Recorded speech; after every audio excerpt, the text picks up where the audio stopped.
a bit about, if you take that analysis over to the energy market, is it much harder to have that effect on the energy market? Is it much more slowly, or can it be disruptive in any way? Or like you said, renewables growing pretty slowly compared to LNG. Is there any type of black swans or crazy breakthroughs? I mean, there's a lot of experiments going on. You have hydrogen in airline companies, etc. Is it anything that can surprise you, let's say next 5 years, because it's hard to surprise you maybe in 1 year in the energy market?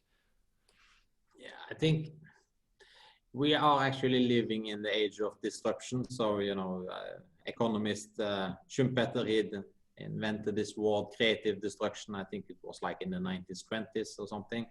And we are, even though a lot of people are saying that, you know, the kind of innovation has been slowing down, because, you know, back in the ages, we invented steam engines and cars and planes and, you know, dishwashers and stuff like that, which is very visible. Today, innovation is much on a more granular level. It's software.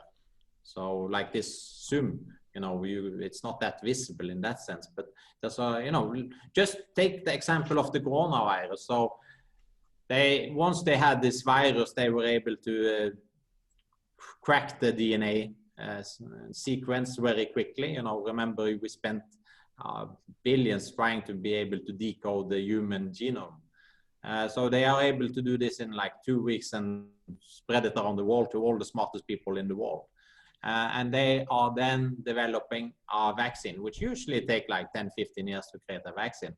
But not only are they creating a vaccine very quickly, they are creating a new type of vaccine, which is a messenger RNA vaccine, which is a new type and which has a lot of you know, potentials for other diseases or viruses. So this could be very well used in cancer, for example, which we have been trying to crack for a long time. So there's been, you know, innovation is going quicker and quicker, but it's maybe not that visible.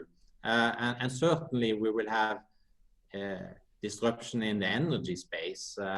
Everybody do think now that hydrogen is the new disruption. I think maybe it's a dead end, because you know, I have my water here. You know, if I'm gonna make it into hydrogen, you know, let's say we're using green hydrogen, we put down two rods, a cathode and an anode, and we spend a lot of electricity to make H2O to H2, and then, you know, hydrogen is, you know, you can't really have hydrogen in that form. So either you have to pressure it or cool it down. I talked about it a lot last time, but then again, you have to spend, after making hydrogen, spending a lot of electricity cracking it down, and then you need to use 30% more energy to cool it down to -253, which is almost absolute zero. And then again, when you want to consume it, then you put it into a fuel cell, which is 60% efficient. So then you lose another 40%. So this is why Elon Musk doesn't call it fuel cell, he calls it fuel cells. So, yeah, you know, and I wonder, I wonder then, you already, you know, when you were creating that hydrogen, you already had electricity. Why the hell are you spending it on making hydrogen? You could, instead, you could be using that hydrogen to close down a coal plant. Or even better, you could connect that electricity to a heating pump. I have a heating pump in my house.